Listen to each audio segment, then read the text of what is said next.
வணக்கம் அன்பர்களே, நான் உங்க கிச்சா பேசுறேன். அனைத்து தெய்வங்களும் உன் துன்பத்தை போக்க துணை நிற்பார்கள். ராமநாமம் சொன்னா அத்தனை தெய்வமும் நம்மளோட துன்பத்தை போக்குறதுக்கு துணை நிற்பாலாம் அப்படின்னு மகாபெரியவா சொல்றார். நல்ல விளக்கமா சொல்றார். அந்த விளக்கத்தை பத்தினதுதான் இந்த பதிவு. மகாபெரியவா என்ன அப்படி விளக்கமா சொல்றார் அப்படின்றத நம்ம பாக்குறதுக்கு முன்னால நம்ம சேனலை இதுவரைக்கும் சப்ஸ்கிரைப் பண்ணாதவங்க கண்டிப்பா பெல் ஐகான் கிளிக் பண்ணுங்க, சப்ஸ்கிரைப் பண்ணுங்க.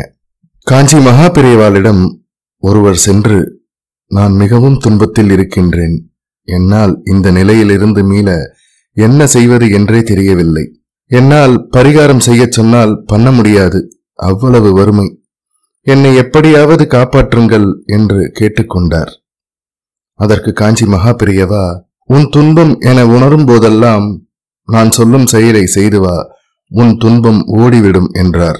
அதற்கு அந்த நபர், அதை உடனே கூறுங்கள், என் துன்பத்தை போக்கிக் கொள்கிறேன் என்றார். மகாபெரியவா, சற்று நேரம் அங்கு அமைதியாக உட்கார்ந்திரு, சிறிது நேரத்தில் கூறுகின்றேன் என்றார். சிறிது நேரம் கழித்து மகாபெரியவாளிடம் செல்ல, அவர் யாரிடமோ பேசிக் கொண்டிருந்தார். மீண்டும் அதே இடத்திற்கு சென்று அமைதியாக அமர்ந்து கொண்டார். பொறுமையாக அமர்ந்து இருந்து பின்னர் மீண்டும் மகாபெரியவாளிடம் சென்றார். இப்போது உன் துன்பம் பறந்தோட என்ன செய்வது என்று நான் சொல்கிறேன் என்றார். மகாபெரியவா, இவ்வளவு நேரம் என்ன செய்து கொண்டிருந்தாய் என்று கேட்டார் மகாபெரியவா. அதற்கு அந்த பக்தர், ராம ராம என மனதிற்குள் சொல்லிக் கொண்டிருந்தேன் என்றார். உன் மனம் சங்கடப்படும் போதெல்லாம் அதேபோல் பொறுமையாக அமர்ந்து ராமா ராமா ராமா என்ற மந்திரத்தை சொல்லிக்கொண்டே இரு. அப்படி சொன்னால் அந்த இடத்திற்கு ஆஞ்சநேயர் வந்து விடுவார். ராமா என்று அழைத்தால் அந்த இடத்திற்கு சீதாதேவி வந்து விடுவார். ராமா ராமா என பூஜித்தால் ராமரை பூஜிக்கும் பரமேஸ்வரன் அந்த இடத்திற்கு வந்து விடுவார். ஈசன் வந்து விட்டால் அங்கு அம்பாள் வந்து விடுவார்.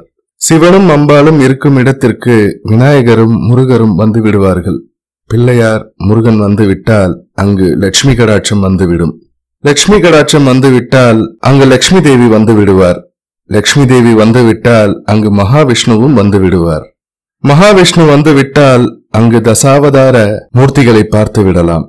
இப்படி இறைவன் அந்த இடத்திற்கு வந்து விட்டால் தேவர்கள், முனிவர்கள், ரிஷிகள் என அனைவரும் அங்கு வந்து விடுவார்கள். இதனால் ராமநாமத்தை சொன்னால் அந்த இடத்திற்கு அனைத்து தெய்வங்களும் வந்துவிடும். அதனால் இவ்வளவு நேரம் பொறுமையாக அமர்ந்திருந்தது போல் அமர்ந்து ராமநாமத்தை கூறி வந்தால் அனைத்து தெய்வங்களும் உன் துன்பத்தை போக்க துணை நிற்பார்கள். மகாபெரியவாளின் திருவாக்கினால் ராமநாமத்திற்கு இவ்வளவு மகிமை உண்டு என்று அறிந்த நாமும் ராமநாமத்தை தினந்தோறும் ஒரு 5 நிமிடமிடம் கூறி வாழ்வில் அனைத்து வகை செல்வங்களையும் வளங்களையும் பெறுவோம். ராமா ராமா ராமா, ஜெய ஜெய சங்கர, ஹர ஹர சங்கர. இந்த பதிவு உங்களுக்கு பிடிச்சிருந்தா லைக் பண்ணுங்க, ஷேர் பண்ணுங்க, கமெண்ட் பண்ணுங்க. மறக்காம பெல் ஐகான் கிளிக் பண்ணுங்க, சப்ஸ்கிரைப் பண்ணுங்க. நன்றி அன்பர்களே.